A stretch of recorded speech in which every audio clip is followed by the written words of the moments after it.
വ്യക്തിത്വ മാപനത്തില് ഉപാധികൾ പഠിക്കുമ്പോൾ ചോദ്യാവലി ക്വസ്റ്റ്യനെയർ പഠിച്ചു, ഇൻവെന്ററി പഠിച്ചു, മൂന്നാമത്തെയും അവസാനത്തെയും പ്രക്ഷേപണ തന്ത്രങ്ങൾ അല്ലെങ്കിൽ പ്രൊജക്റ്റീവ് ടെക്നിക്സ്.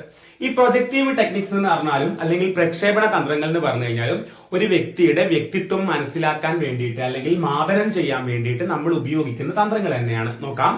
ചിത്രങ്ങള്, പ്രസ്താവനകള്, മറ്റ് രൂപങ്ങള് എന്നിവയിലൂടെ വ്യക്തിയുടെ സ്വഭാവ ഗുണങ്ങള്, മനോഭാവങ്ങള്, ആശയങ്ങള് എന്നിവ പുറത്തു കൊണ്ടുവരാൻ പ്രക്ഷേപണ തന്ത്രങ്ങൾ ഉപയോഗിക്കുന്നു. പ്രക്ഷേപണ തന്ത്രങ്ങൾ എങ്ങനെയാ?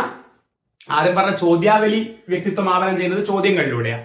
ഇൻവെന്ററി ചെയ്തുകൊണ്ടിരുന്നത് ചില നമ്മുടെ വ്യക്തിത്വ സവിശേഷതകൾ മനസ്സിലാക്കിക്കൊണ്ട.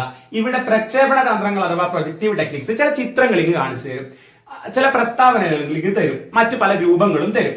അതിലൂടെ വ്യക്തിയുടെ സ്വഭാവ ഗുണങ്ങൾ, അതുപോലെ നമ്മുടെ മനസ്സിലിരിക്കുന്ന കാര്യങ്ങള്, ആശയങ്ങള്, ചിന്താഗതികള് ഇതൊക്കെ പുറത്തു കൊണ്ടുവരാൻ ഉപയോഗിക്കുന്ന പ്രക്ഷേപണ തന്ത്രങ്ങളാണിവ. ചില ചിത്രങ്ങൾ തരും, ചില പ്രസ്താവനകൾ തരും, അതിനോട് നമ്മൾ എങ്ങനെയാ പ്രതികരിക്കുന്നതെന്നൊക്കെ നോക്കിയിട്ടാണ് ഇതില് നമ്മുടെ വ്യക്തിത്വം മാപനം ചെയ്യപ്പെടുന്നത്. പ്രധാന പ്രക്ഷേപണ തന്ത്രങ്ങൾ ഏതൊക്കെയാണ്? ഉദാഹരണങ്ങൾ: റോർഷാക്ക് ഇങ്ക് ബ്ലോട്ട് ടെസ്റ്റ് ആണ് ഒന്ന്. റോർഷാക്ക് മഷിരൂപങ്ങളാണ്, അതിന്റെ രൂപം വെച്ചിട്ടാണ് അതില് നമ്മുടെ വ്യക്തിത്വം മാപനം ചെയ്യുന്നത്. Thematic apperception test tat, detail ആയിട്ട് പറയാം. വേർഡ് അസോസിയേഷൻ ടെസ്റ്റ് വാറ്റ്, ചിൽഡ്രൻസ് അപ്പർസെപ്ഷൻ ടെസ്റ്റ് കാറ്റ്.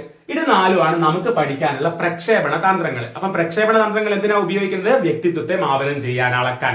ചില ചിത്രങ്ങള്, ചില രൂപങ്ങള്, അതുപോലെ പ്രസ്താവനകള് ഇതൊക്കെ തന്നിട്ട് അതിൽ നമ്മൾ പ്രതികരിക്കുന്ന രീതി വെച്ചിട്ട് നമ്മളുടെ മനോഭാവങ്ങളും ആശയങ്ങളും സ്വഭാവ ഗുണങ്ങളും ഒക്കെ പറയുന്നതാണ് ഈ രീതി. അപ്പൊ പ്രക്ഷേപണ തന്ത്രങ്ങൾ അതാണ്. പ്രധാനപ്പെട്ട പ്രക്ഷേപണ തന്ത്രങ്ങൾ ഏതൊക്കെയാ?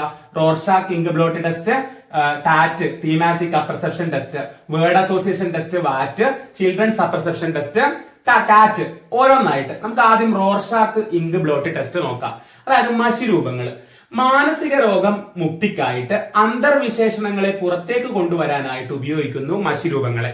അപ്പൊ മഷിരൂപങ്ങളെ ഹെർമൻ റോർഷാക്ക് ആണ് മഷിരൂപങ്ങൾ വികസിപ്പിച്ചെടുത്തത്. അതുകൊണ്ടാണ് റോർഷാക്ക് ഇങ്ക് ബ്ലോട്ട് ടെസ്റ്റ് എന്ന് പറയുന്നത്. അപ്പൊ ഹെർമൻ റോർഷാക്ക് ആണ് മഷിരൂപങ്ങൾ വികസിപ്പിച്ചെടുത്തത്. മാനസിക രോഗമുക്തിക്കായിട്ട്, മാനസിക രോഗത്തിൽ നിന്ന് രക്ഷപ്പെടുത്താൻ വേണ്ടിയിട്ട് അന്തർവിശേഷണങ്ങളെ, ഉള്ളിലുള്ള കാര്യങ്ങളെ പുറത്തേക്ക് കൊണ്ടുവരാനായിട്ടാണ് മഷിരൂപങ്ങൾ ഉപയോഗിക്കുന്നത്.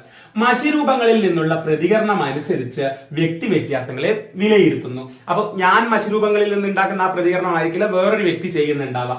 റോർഷാക്ക് ഇങ്ക് ബ്ലോട്ട് ടെസ്റ്റ് മുഖേന ചില മാനസിക രോഗങ്ങൾ നമുക്ക് കണ്ടെത്താൻ, നിർണയിക്കാൻ പറ്റും. ഉദാഹരണം സ്കീസോഫ്രീനിയ, മനോവിതളനം, ഹൈപ്പോമാനിയ, അല്പോന്മാദം. ഹൈപ്പോ കുറച്ച്, മാനിയ ഉന്മാദം, അല്പോന്മാദം.